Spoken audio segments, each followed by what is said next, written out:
Selamat pagi teman-teman. Kita kembali lagi kebaktian online di Kebaktian Remaja dan Pemuda. Sebelum kebaktian dimulai, teman-teman dipersilakan untuk saat teduh masing-masing.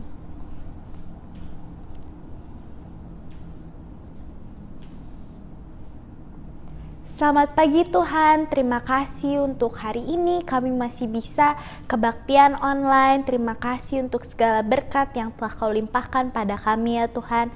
Tuhan, kiranya Kau berkati kebaktian ini agar dapat berjalan dengan lancar. Kami ingin memuji nama-Mu, mendengarkan firman-Mu. Terima kasih Tuhan, di dalam nama Tuhan Yesus kami berdoa. Amin. Teman-teman diundang untuk bangkit berdiri. Lagu pertama kita nyanyiin Terpujilah Allah.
Votum dan salam. Saudara-saudara yang dikasihi oleh Tuhan Yesus Kristus, ibadah minggu ini berlangsung di dalam nama Allah Bapa, Anak, dan Roh Kudus yang menyertai umatnya senantiasa sampai akhir zaman.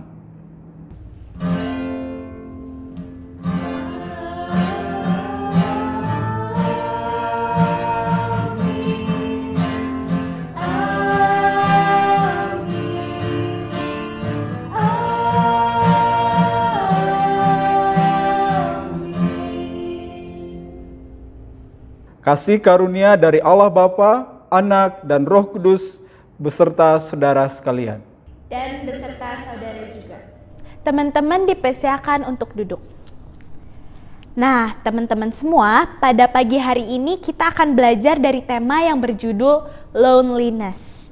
Tentunya kita sering mengalami kesepian dalam hidup kita.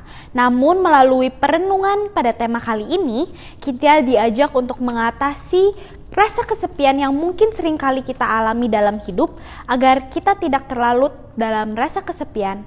Untuk itu mari kita menyanyikan lagu Setiamu Tuhanku Tiada Bertara.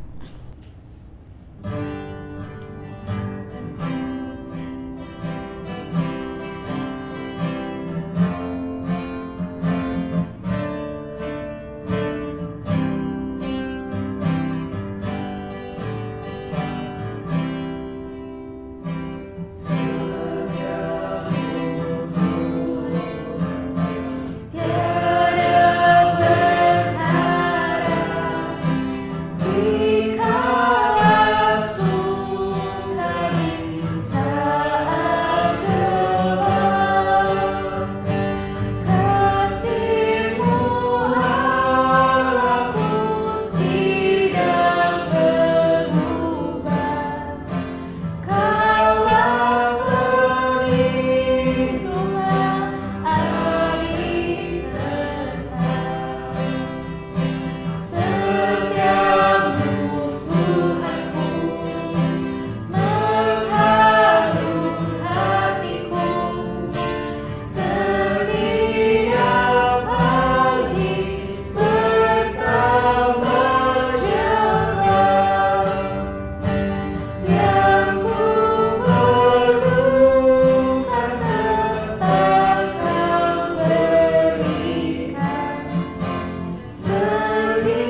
Teman-teman, dalam menjalani masa muda ini kita seringkali berpaling dari Tuhan.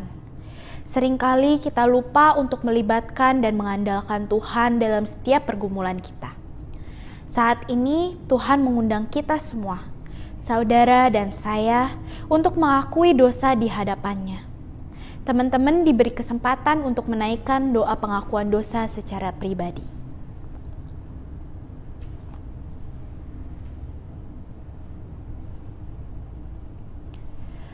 Bapa kami ada di surga Tuhan, pada saat ini kami datang ke hadirat-Mu untuk memohon pengampunan dosa ya Tuhan.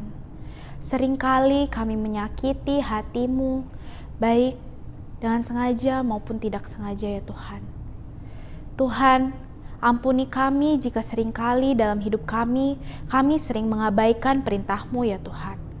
Kami juga sering melakukan perbuatan yang tidak sesuai dengan kehendak-Mu.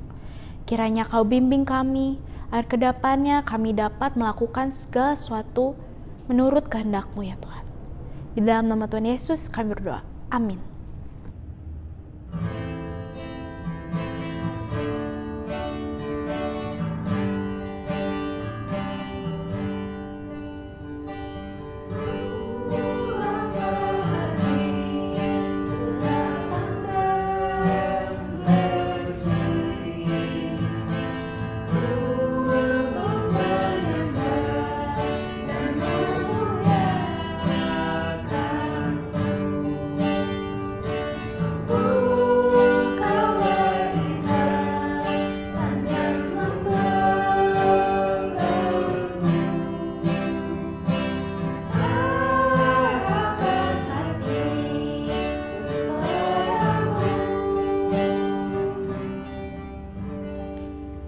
Teman-teman diundang untuk bangkit berdiri, kita akan mendengarkan berita anugerah dari Tuhan. Terimalah berita anugerah dari Allah yang tertulis dalam Efesus 1 ayat 7. Sebab di dalam Dia dan oleh darah-Nya kita beroleh penebusan, yaitu pengampunan dosa, menurut kekayaan kasih karunia-Nya. Demikianlah berita anugerah dari Tuhan. Syukur kepada Allah. Salam damai, salam damai, salam damai. Marilah dengan penuh sukacita kita sambut janji dan pengharapan dari Tuhan dengan mengangkat pujian, Ku diberikan kidung baru.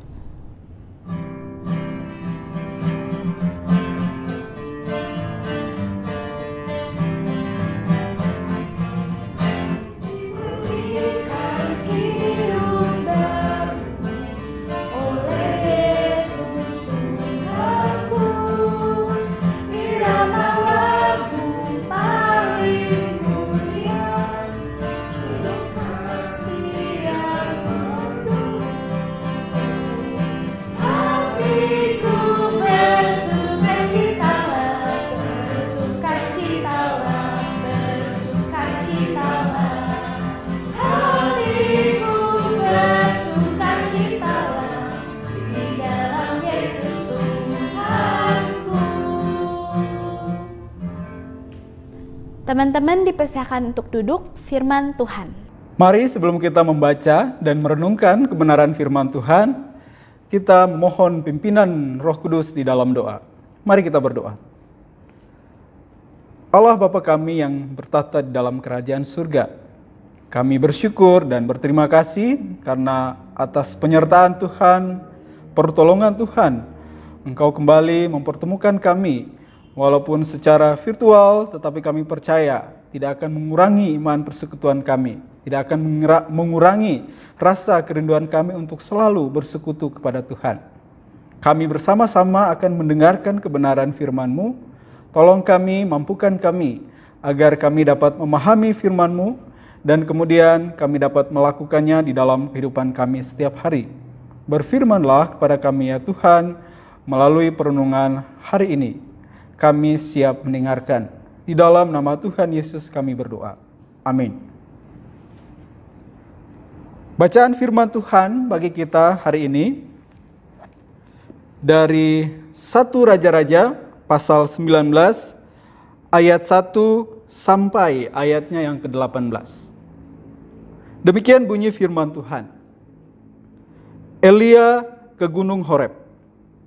Ketika Ahab memberitahukan kepada Isabel segala yang dilakukan Elia dan perihal Elia membunuh semua nabi itu dengan pedang, maka Isabel menyuruh seorang suruhan mengatakan kepada Elia, "Beginilah kiranya para Allah menghukum aku, bahkan lebih daripada itu.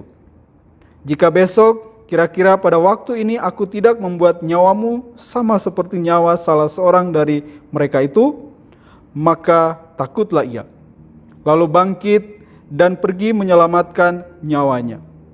Dan setelah sampai ke Betsheba yang termasuk wilayah Yehuda, ia meninggalkan bujangnya di sana. Tetapi ia sendiri masuk ke padang gurun sehari perjalanan jauhnya, lalu duduk di bawah sebuah pohon arar. Kemudian ia ingin mati, katanya, "Cukuplah itu, sekarang ya Tuhan, ambillah nyawaku, sebab aku ini tidak lebih baik daripada nenek moyangku." Sesudah itu ia berbaring dan tidur di bawah pohon arar itu. Tetapi tiba-tiba seorang malaikat menyentuh dia serta berkata kepadanya, "Bangunlah, makanlah." Ketika ia melihat sekitarnya, maka pada sebelah kepalanya ada roti bakar dan sebuah kendi berisi air. Lalu ia makan dan minum, kemudian berbaring pula. Tetapi malaikat Tuhan datang untuk kedua kalinya dan menyentuh dia serta berkata, "Bangunlah, makanlah, sebab kalau tidak perjalananmu nanti terlalu jauh bagimu." Maka bangunlah ia lalu makan dan minum, dan oleh kekuatan makanan itu ia berjalan 40 hari 40 malam lamanya sampai ke gunung Allah, yakni Gunung Horeb. Di sana masuklah ia ke dalam sebuah gua dan bermalam di situ. Maka firman Tuhan datang kepadanya demikian, "Apakah kerjamu di sini, hai Elia?" Jawabnya, "Aku bekerja segiat-giatnya bagi Tuhan Allah semesta alam, karena orang Israel meninggalkan perjanjianmu, meruntuhkan mezbah-mezbahmu, dan membunuh nabi-nabimu dengan pedang. Hanya aku seorang dirilah yang masih hidup, dan mereka ingin mencabut nyawaku." Lalu firman-Nya, "Keluarlah dan berdiri di atas gunung itu di hadapan Tuhan." Maka Tuhan lalu angin besar dan kuat yang membelah gunung-gunung dan memecahkan bukit-bukit batu mendahului Tuhan. Tetapi tidak ada Tuhan dalam angin itu. Dan sesudah angin itu datanglah gempa, tetapi tidak ada Tuhan dalam gempa itu. Dan sesudah gempa itu datanglah api, tetapi tidak ada Tuhan dalam api itu. Dan sesudah api itu datanglah bunyi angin sepoi-sepoi biasa. Segera sesudah Elia mendengarnya, ia menyelubungi mukanya dengan jubahnya, lalu pergi keluar dan berdiri di pintu gua itu.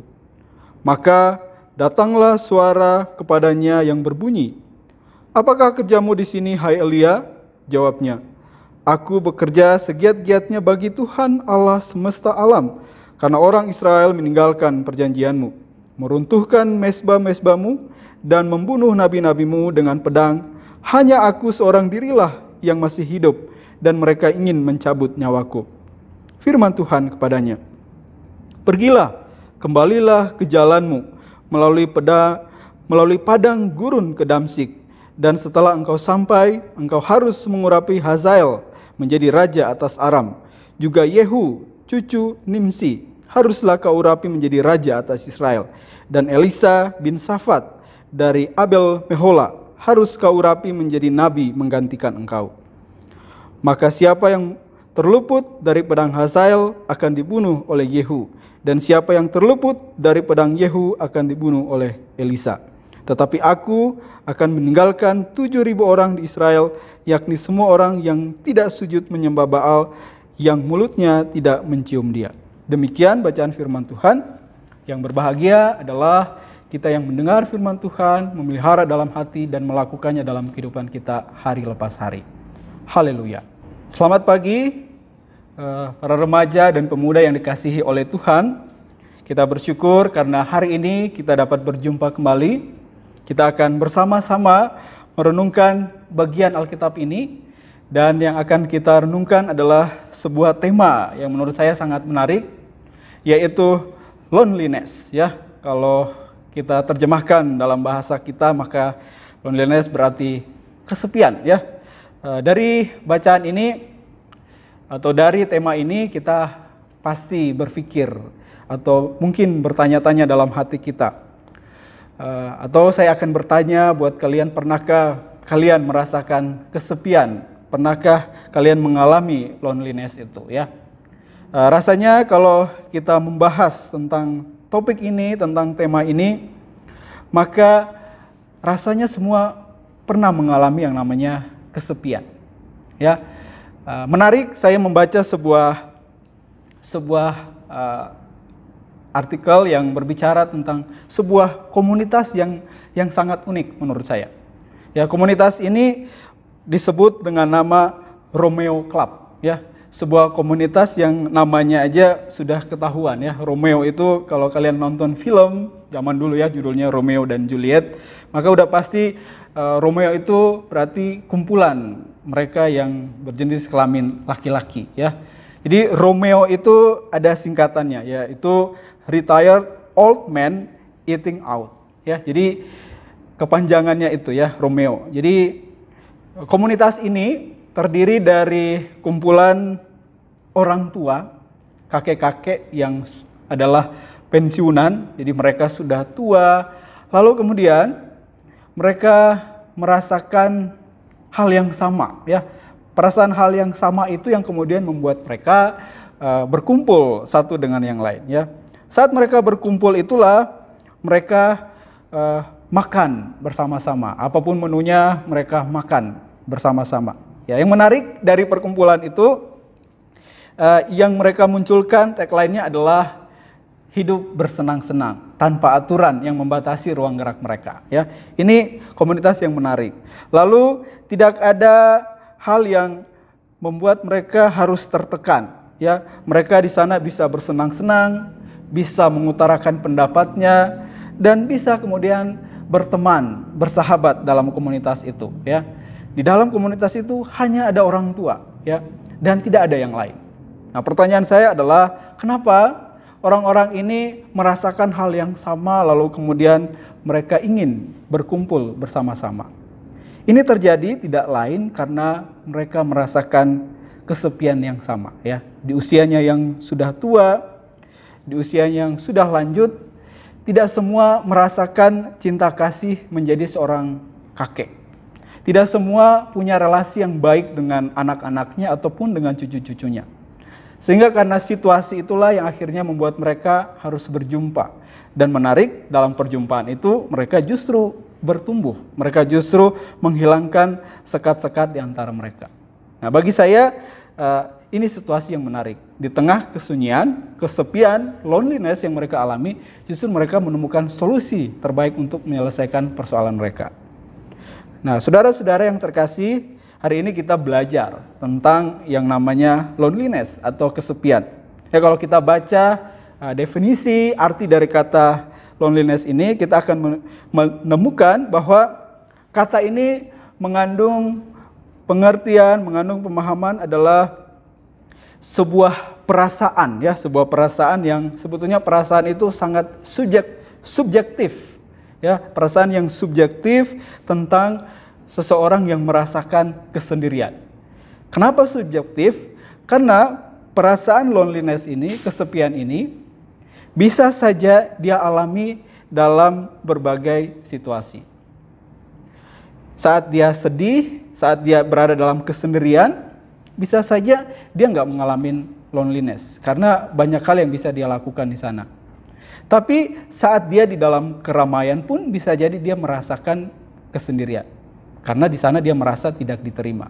Jadi loneliness itu tergantung dari situasi atau sangat subjektif persoalannya.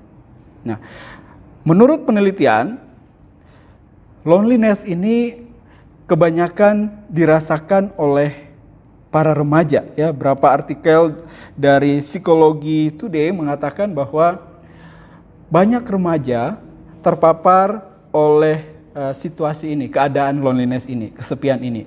Dan memang banyak juga orang tua yang mengalami, tapi lebih banyak dialami oleh para remaja seperti usia saudara-saudara sekalian. Ya, dalam sebuah jurnal pada tahun 2013, Indiana Journal Psikiatri menjelaskan bahwa loneliness itu sama berbahayanya. Ya, jadi ini dampak buruk dari loneliness ya.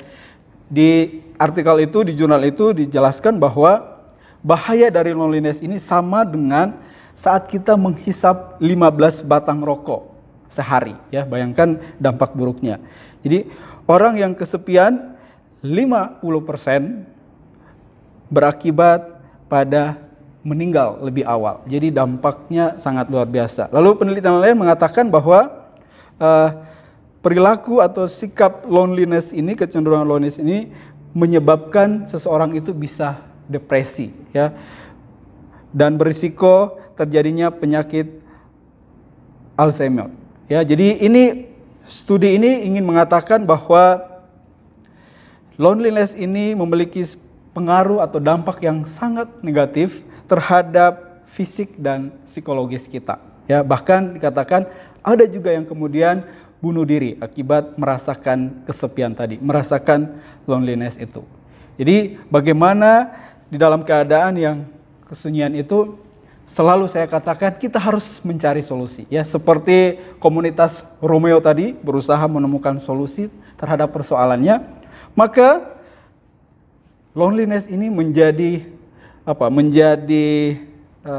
ladang bisnis sebetulnya sekarang. Karena orang kemudian merasakan bahwa kesepian, loneliness ini bisa menjadi wabah juga buat manusia, ya. Bahkan saya baca sebuah jurnal mengatakan bahwa loneliness ini sudah mendekati yang namanya epidemik, ya. Kalau sekarang kita kenal pandemik, tapi kalau loneliness ini epidemik. Artinya bedanya epidemik dengan pandemik adalah kalau epidemik hanya berlaku di sebuah daerah atau negara tertentu dan tidak terlalu begitu berbahaya, tetapi kalau pandemik sudah sangat berbahaya dan sulit terkendali, ya. Jadi itu bedanya. Jadi loneliness ini dikatakan sudah epidemik dan bahkan dialami oleh remaja. Lalu karena dunia melihat situasi ini, banyak kemudian menjadi bisnis. Ya, kalau saya baca sebuah jurnal, sebuah artikel, dan di sana dikatakan ada sebuah kafe, ya, kafe di Jepang menyediakan sebuah ruang, sebuah tempat di mana remaja, pemuda-pemudi yang merasakan kesepian boleh datang ke kafe itu dan mereka membayar sekian jumlah uang, lalu mereka hanya boleh berpelukan, ya. Kenapa? Karena untuk menjauhkan rasa kesepian itu, ya. Lalu sekarang kalau kita melihat media sosial, banyak orang kemudian bermain, ya, main WA, Facebook, Instagram, Twitter, dan terbaru itu TikTok. Tujuannya adalah apa? Untuk mungkin mengusir rasa kesepian, mengusir rasa loneliness itu. Lalu ada satu yang menarik, kalau teman-teman melihat atau buka di aplikasi App Store atau Play Store itu ada aplikasi yang namanya Tinder. Aplikasi ini menawarkan kencan secara virtual. Ya, kenapa ini bisa terjadi? Kenapa ini bisa menjadi ladang bisnis? Ya, karena situasi ini dalam situasi yang saya katakan tadi. Orang mengalami loneliness itu, mengalami kesepian itu. Tapi pertanyaan saya adalah, apakah solusi yang saya sampaikan 3 hal itu menjadi jawaban terbaik di balik situasi yang dialami oleh banyak orang saat ini? Ternyata kafe, ternyata bermain media sosial, ikut aplikasi tersebut tidak menjadi jawaban di balik situasi yang dialami. Maka ada sebuah penelitian mengatakan bahwa hubungan antara pengguna media sosial, Twitter, TikTok, dan lain sebagainya justru makin menambah rasa kesunyian seseorang. Justru makin menambah rasa loneliness tadi. 71% ditemukan bahwa mereka masih merasakan kesepian walaupun sudah main TikTok, walaupun sudah main Facebook, walaupun sudah main Instagram. Lalu pertanyaannya adalah, apa yang bisa kita pelajari dari topik pembahasan kita hari ini? Mari kita lihat situasi tentang kasusnya Elia. Elia adalah seorang nabi yang sangat besar, seorang nabi yang sangat terkenal. Apakah Elia juga merasakan kesunyian, merasakan loneliness itu? Jawabannya adalah iya. Jadi loneliness ini, kesepian ini bisa dirasakan oleh siapa saja. Saya pun mungkin bisa mengalami kesepian. Guru, pendeta sekalipun, bahkan nabi sebesar Elia pun mengalami yang namanya loneliness itu. Tapi menarik dari kehidupan Elia adalah saat dia alami situasi loneliness itu, dia menemukan cara terbaik untuk keluar dari situasi itu. Elia dikatakan adalah seorang nabi yang sangat terkenal, nabi yang sangat penting, dihormati, dan sangat terkenal. Jadi kalau tugas seorang nabi adalah dia akan selalu menyatakan kebenaran tentang Allah. Tugasnya adalah kalau bisa dia menentang orang-orang yang melakukan penyembahan berhala. Dan itu dilakukan oleh Elia. Jadi aksi yang terkenal kalau kita baca tentang kehidupan Elia, aksi yang sangat terkenal kalau kita baca dalam Alkitab adalah ketika dia membangkitkan atau menghidupkan anak dari janda di Sarfat. Lalu aksi yang kedua yang menurut saya terekam dalam Alkitab adalah bagaimana dengan hanya seorang diri berhasil mengalahkan 450 orang nabi-nabi Baal. Ini menunjukkan keberanian yang luar biasa dari seorang Elia. Seorang yang terkenal, seorang yang besar, tapi juga seorang yang besar yang punya pengalaman itu juga mengalami yang namanya loneliness, kesepian. Nabi Elia mengalami yang namanya kesepian. Dari yang penuh dengan keberanian, tapi kalau kita baca teks Alkitab kita hari ini, Elia dalam 1 Raja-Raja 19 ayat 1 sampai 18 ini diceritakan bagaimana Elia berada dalam situasi yang sangat memprihatinkan. Elia diancam akan dibunuh, dan karena ancaman itu membuat Elia merasa takut. Dan dia sebetulnya juga merasakan kekecewaan. Tuhan, dia bertanya kepada Tuhan, Tuhan, kenapa saya sudah melakukan sesuatu yang baik untuk Tuhan, membela namamu, mengalahkan nabi-nabi yang menyembah berhala. Tapi kenapa situasi saya justru seperti sekarang ini? Dia merasa kecewa, putus asa, dan juga merasakan diri bahwa Tuhan, rasanya saya nggak lagi berguna. Saya tidak lagi sehebat, atau saya nggak sehebat para pendahuluku. Dia merasakan kesunyian. Bayangkan tadi yang dia begitu hebat, penuh keberanian, tapi ketika berada dalam situasi masalah, dia juga mengalami yang namanya loneliness, kesunyian, kehampaan. Dan menarik, ketika dia berada dalam situasi kehampaan itu, apa yang dilakukan Elisa? Nah, kita baca Alkitab kita. Yang dilakukan Elia adalah berjumpa dengan Tuhan. Ya, perjumpaan dengan Tuhan inilah yang akhirnya mengubah kehidupan Elia. Saat dia berjumpa dengan Tuhan, apa yang dilakukan? Apakah dia menyembah Tuhan? Enggak. Dia menyampaikan keluh kesahnya, menyampaikan persoalan hidupnya. Tuhan, bebanku sangat berat. Hidupku sangat diliputi oleh kecemasan, ketakutan, dan kekhawatiran. Jadi yang dilakukan oleh Elia ketika berjumpa dengan Tuhan adalah dia mengutarakan, dia curhat sama Tuhan bahwa inilah persoalan hidup saya. Sesuatu yang menarik buat kita, saudara-saudara yang terkasih, ketika kita punya persoalan, datanglah kepada Tuhan, curhatlah kepada Tuhan isi hati kita. Maka yang terjadi, apa yang dialami oleh Elisa, Tuhan memberikan jawaban di balik kesepian yang dialami. Ya, dia kemudian keluar dari situasi sulit itu. Kenapa? Karena Elia berusaha atau mau untuk mendengar dan merasakan kehadiran Allah. Jadi yang perlu kita lakukan saat kita ada di dalam kesunyian, ada di dalam kesepian, ada di dalam loneliness tadi adalah datanglah kepada Tuhan, utarakan segala keluh kesah kita, keluhan kita, persoalan hidup kita, dan yakinlah bahwa Tuhan akan memberikan jawaban yang terbaik buat kita. Kisah Nabi Elia ini memberikan jawaban bagi kita bahwa setelah dia mengutarakan keluh kesahnya apa yang terjadi, Tuhan memberikan jawaban buat Elia. Maka saya yakin, saya percaya saat kita mengutarakan apa yang menjadi keluh kesah kita, curhatan kita kepada Tuhan, maka Tuhan akan memberikan jawaban yang terbaik buat kita. Lalu pertanyaan saya untuk saya dapat mengakhiri khotbah kita hari ini adalah, apa yang seharusnya kita lakukan sebagai remaja dan pemuda? Ya, yang pertama, dari pembahasan kita saya mau simpulin bahwa pertemanan di dalam dunia virtual, Facebook, Twitter, TikTok, dan lain sebagainya tidak memberikan solusi terhadap loneliness atau kesepian yang kita alami. Tetapi persekutuan yang di dalamnya adalah komunitas yang real, seperti yang terjadi remaja pemuda yang ada di gereja kita, adalah sebuah wadah yang menurut saya sangat baik. Sangat penting bagi kita komunitas itu untuk saling mendukung satu dengan yang lain. Menerima, dari situlah mungkin kita tidak merasakan kesunyian atau loneliness itu. Saya yakin dan percaya bahwa situasi pandemi ini membuat kita rasanya menjadi pribadi yang mungkin beberapa siswa saya katakan, gimana kamu senang dengan situasi ini, sekolah dari rumah? Saya nggak senang, Pak. Kenapa? Saya seperti anak yang antisosial, nggak punya teman. Tapi kita bisa berjumpa melalui Zoom, melalui banyak cara yang di dalamnya kita bisa bermain bersama, berkumpul bersama, curhat bersama di sana. Saya berharap kita terus melakukan itu karena komunitas itu bisa membuat kita menghilangkan rasa loneliness dan kesunyian itu.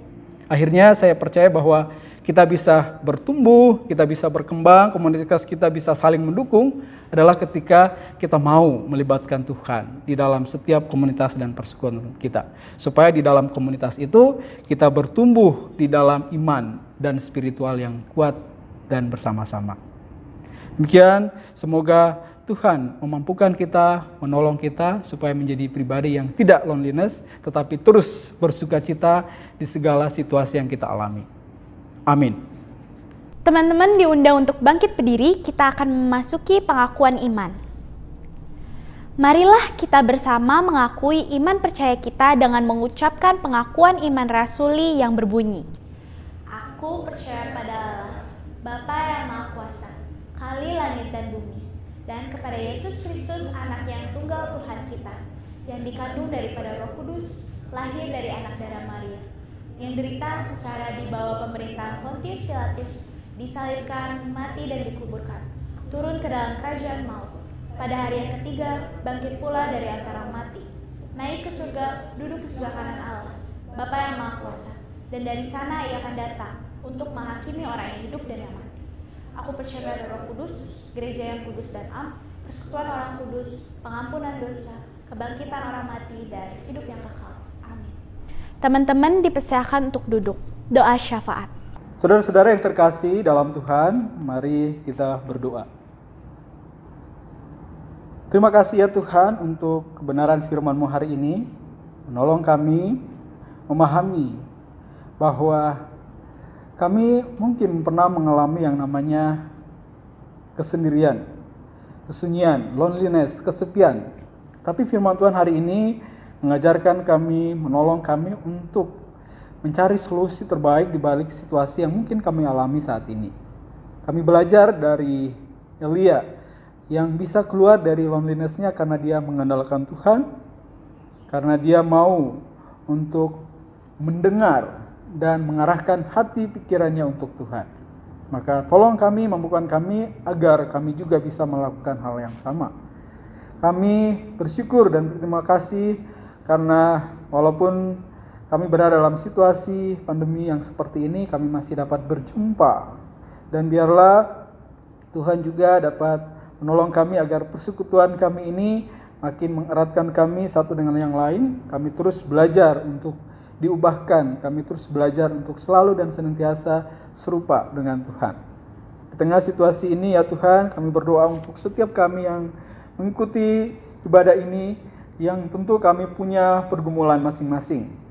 Kami sebagai siswa-siswi diantaranya akan mengikuti pra-PAS ataupun ulangan ataupun ujian yang akan kami tempuh di sekolah kami masing-masing. Sudah beberapa bulan lamanya kami belajar, kami mempersiapkan diri dan kami akan mengevaluasinya. Karena itu kami berdoa, Tuhan menolong kami, memampukan kami agar kami juga dimampukan, diberikan hikmat, pengetahuan dari Tuhan, sehingga dengan hikmat itu kami dapat mengikuti setiap proses pendidikan itu dengan baik. Dan pada akhirnya setiap ujian, setiap soal-soal yang diberikan kami dapat mengerjakannya dengan baik. Berikan juga kekuatan kesehatan yang baik bagi kami, agar dengan fisik yang baik kami dapat mengikutinya dengan maksimal. Dan kami juga berdoa ya Tuhan, karena situasi ini masih pandemi dan kami dapat terhubung karena jaringan internet. Karena itu kami berdoa juga agar dilancarkan segala sesuatunya sehingga proses ujian secara online ini dapat berlangsung dengan baik. Kami tak lupa berdoa untuk orang tua yang senantiasa mensupport kami. Di tengah pandemi ini banyak masalah-masalah yang kami temui. Masalah ekonomi, masalah sosial, masalah hukum dan lain sebagainya yang banyak muncul akibat dari pandemi ini. Tuhan kiranya mau hadir menolong, berkati orang tua kami, berkati mereka dalam setiap usaha dan kerja keras dan tanggung jawab mereka. Berkatilah juga setiap orang-orang yang sudah berusaha memampukan kami, menolong kami untuk kami bisa bertumbuh sampai saat ini. Kami terlupa juga berdoa untuk gereja kami di tengah situasi pandemi ini. Berkati para pendeta, majelis, penatua, dan siapapun yang terlibat untuk merancang, untuk menciptakan, untuk membuat segala sesuatu sehingga kami dapat mengikuti proses ibadah secara online. Berkati mereka ya Tuhan, agar setiap hari kami mempersiapkan sesuatu yang baik. Dan melalui proses ini kami dapat belajar semakin tekun di dalam Tuhan. Kami tak lupa berdoa untuk situasi bangsa dan negara kami di tengah pandemi ini. Banyak usaha, banyak rencana sudah kami lakukan untuk menemukan obat ataupun vaksin sehingga kami dapat terlindungi dari wabah penyakit ini ya Tuhan. Tuhan kiranya bekerja melalui tim medis sehingga mereka boleh menemukan solusi yang terbaik, vaksin yang cukup baik untuk dapat menolong kami sehingga kami dapat kembali merasakan situasi normal seperti biasanya. Tapi walaupun kami berada dalam situasi ini, Tuhan selalu berikan kami hikmat agar kami juga masing-masing mendapat menjaga diri kami sendiri dengan setiap mengikuti protokol yang ada, menjaga jarak, rajin cuci tangan, dan semua hal itu tujuannya adalah baik untuk kehidupan kami. Akhirnya Tuhan, seluruh keberadaan hidup kami hari ini dan seterusnya kami taruhkan hanya di dalam nama Tuhan kami Yesus Kristus yang telah mati, bangkit, dan menebus segala dosa dan kesalahan kami. Dalam nama-Mu kami berdoa dan mengucap syukur. Amin. Nah, teman-teman, sekarang tiba saatnya bagi kita untuk memberikan persembahan kita sebagai bentuk ungkapan syukur kepada Tuhan. Kita akan mendasari persembahan kita dari Mazmur 54 ayat 8 yang berbunyi, "Dengan rela hati aku akan mempersembahkan korban kepadamu, bersyukur sebab nama-Mu baik ya Tuhan." Seraya kita mempersiapkan persembahan, mari kita memuji Tuhan dengan mengangkat pujian dari NKB 133, Syukur Padamu ya Allah.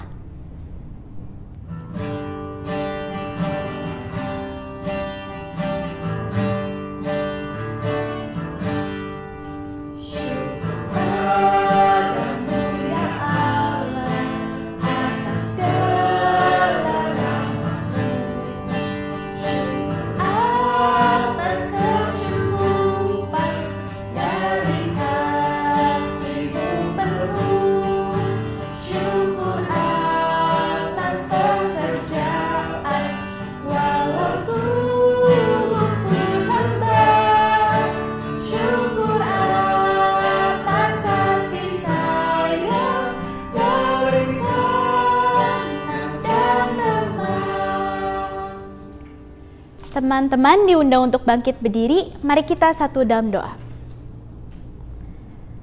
Bapa kami yang ada di surga, Tuhan, pada saat ini kami mempersembahkan sebagian dari berkat yang telah Kau limpahkan pada kami ya Tuhan. Kiranya Kau terima dan berkati majelis-majelis yang akan mengelola persembahan ini, sehingga dapat digunakan untuk kebaikan nama-Mu ya Tuhan. Di dalam nama Tuhan Yesus kami berdoa. Amin. Hari ini kita telah bersama belajar bagaimana kita dapat mengatasi rasa kesepian yang sering kali melanda kita dan membuat kita terlarut dalam rasa tersebut. Dan kita harus yakini bahwa kita memiliki sahabat yang tidak akan pernah meninggalkan kita. Maka dari itu, mari kita mengangkat pujian dari lagu Ada Satu Sobatku.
pengutusan dan berkat. Saudara-saudara yang dikasihi oleh Tuhan, kini arahkanlah hatimu kepada Tuhan. Kami mengarahkan hati kami kepada Tuhan. Jadilah saksi Kristus. Syukur kepada Allah. Terpujilah Tuhan. Kini dan selamanya. Kini terimalah berkat dari Tuhan.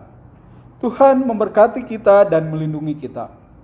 Tuhan menyinari kita dengan wajah-Nya dan memberi kita kasih karunia. Tuhan menghadapkan wajah-Nya kepada kita dan memberi kita damai sejahtera.